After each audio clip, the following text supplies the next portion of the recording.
Most traders fail at spotting accumulation and distribution because they've been taught three dangerous lies: that accumulation is boring sideways action, that manipulation only happens before big moves, and that distribution looks like an obvious market top. Every single one of those is wrong. And in this video, I'll show you what these phases actually look like in real markets. The messy, uncomfortable truth that keeps retail traders on the wrong side. And by the end, you'll know exactly when institutions are accumulating during chaos, why you keep getting stopped out before the reversal, and how to spot distribution before the collapse, not after. And stick around, because at the end, I'm going to reveal the one accumulation pattern that looks absolutely terrifying, but consistently produces high probability long entries. The same pattern retail traders run from in panic. All right, let's start with the one misconception that costs traders the most money. And that is, manipulation happens every single day on every asset, on every time frame, more often than you get junk mail in your inbox from subscriptions you don't even remember signing up for. Here's what's actually happening. When institutions need to buy 10,000 contracts, they can't just hit the buy button at the market price. If they did that, they'd spike price 50 points against themselves before they even got half their position filled. So what do they do instead? They hunt liquidity. And where's the biggest pool of liquidity sitting in any market? Right below support, where most retail traders park their stop loss orders. Jesse Livermore called that shaking out weak hands, and he did that back in the 1920s. Richard Wyckoff called it springs and upthrusts. Different names, same trick. Institutions have been running the same playbook for over a century, and it's just rebranded now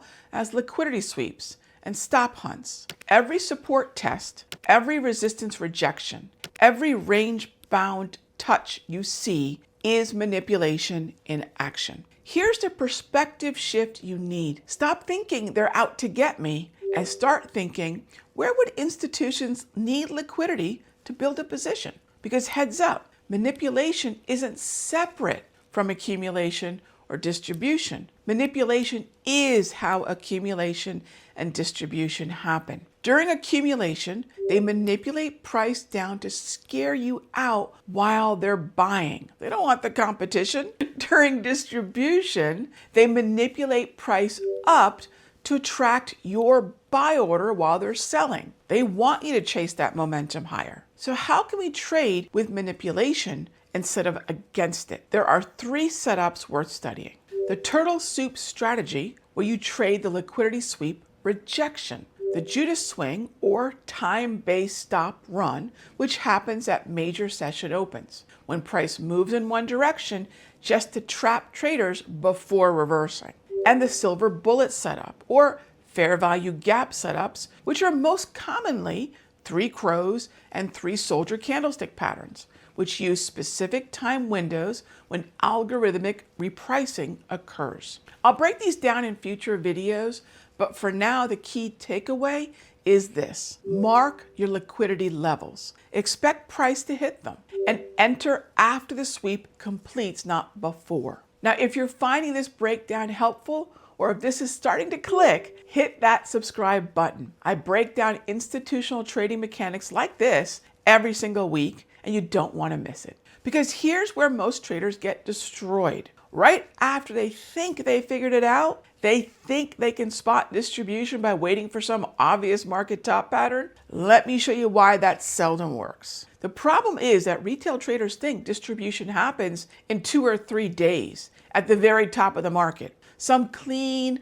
obvious short range with selling pressure where they can short it and ride it down. But that is not how it works. Institutions distribute over weeks, sometimes months. They don't distribute at the top, they distribute into the rally. While you're watching the market make new highs, while everyone's screaming about it on television, right? Everyone's thinking, this is so strong. Institutions are selling into every single one of those rallies. So let's think about it another way. If a bank needs to sell 10 million shares, they can't just dump it at the peak. They'd crash the price. So what do they do instead? They sell when when everyone else is buying, when optimism is high, when breakouts and new highs are happening.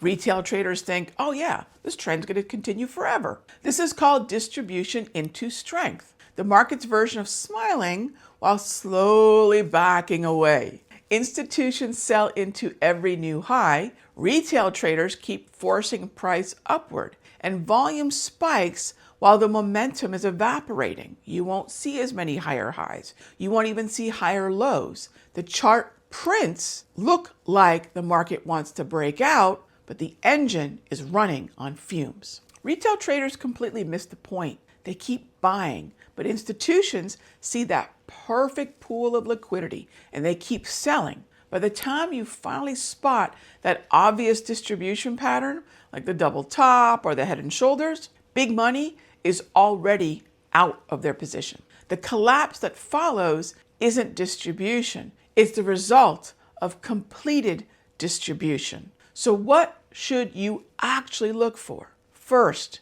you need to look for new highs with declining momentum, smaller candles, less follow through. Watch for increased volume that takes price nowhere.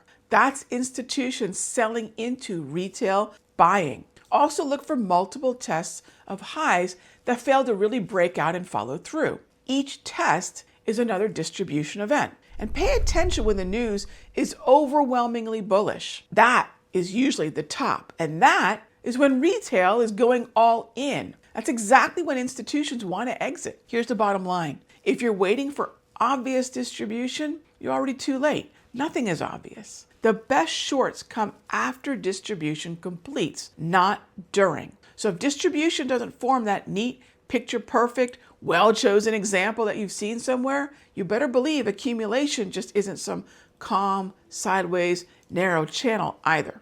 What I'm about to show you is going to flip your understanding of buying zones upside down. Let's start by destroying the biggest myth about accumulation, that it always looks like narrow, tight, boring, sideways channel consolidation, where you can safely buy support. That's probably wrong because that is a trap. Real accumulation happens during the chaos or the typical market is dying phase. Whipsaw panic selling, fake breakdowns, channels that can occur after a massive move to the downside where retail traders are scared. These are all designed to load up before the real move. While you're waiting for a calm, safe-looking range to appear, institutions are buying the fear that retail traders are running from. Super wicked stuff, right? Here's what's actually going on under the surface. When a market enters panic mode, like a prolonged sell-off on negative news, missed earnings, rumors, they're breaking support, candles are red everywhere.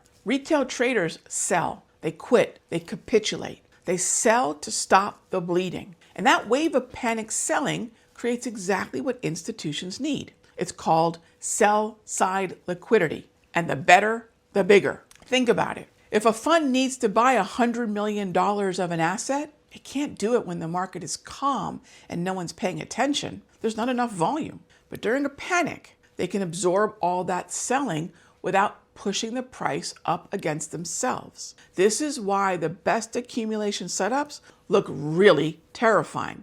And they look like downtrends. Sharp drops below support that start to reverse quicker. High volume panic bars that close off their lows. Multiple failed breakdown attempts, a lack of lower lows and lower highs, where each one shakes out more weak, usually retail hands. Now you might be thinking, but what about those calm, tight ranges that we normally consider our accumulation? Well, usually they're not. They're often distribution in disguise. Institutions use algorithms to peg price, which means they artificially hold with buy orders at the bottom and sell orders at the top. They're creating the support and resistance, or the floor or ceiling. And it feels safe on the outside, looks well structured, but behind the scenes, institutions are soaking up those buy orders and offloading their positions piece by piece. So let me share with you a simple trick to tell the difference between accumulation and distribution. Real accumulation is violent and uncomfortable. and distribution can masquerade as stability and safety. Now remember at the start, I said I'd reveal the one accumulation pattern that looks terrifying, but it produces high probability long entries? Here it is. The liquidity raid below support that reverses with high volume. Everyone else sees a breakdown. They panic, they sell. That's when institutions absorb the panic. They're buying into it. Here's what the pattern looks like. It's a sharp drop below what seems to be a very established floor or support level, but it happens on a high volume spike. And then relatively quickly, it reverses back above that floor or support level. That's your entry. And it oftentimes looks like a harami or a minor low. Forget about when it looks safe. The entry is when it looks like a breakdown, but it behaves like accumulation. That's the difference between trading what you think and trading what's actually happening.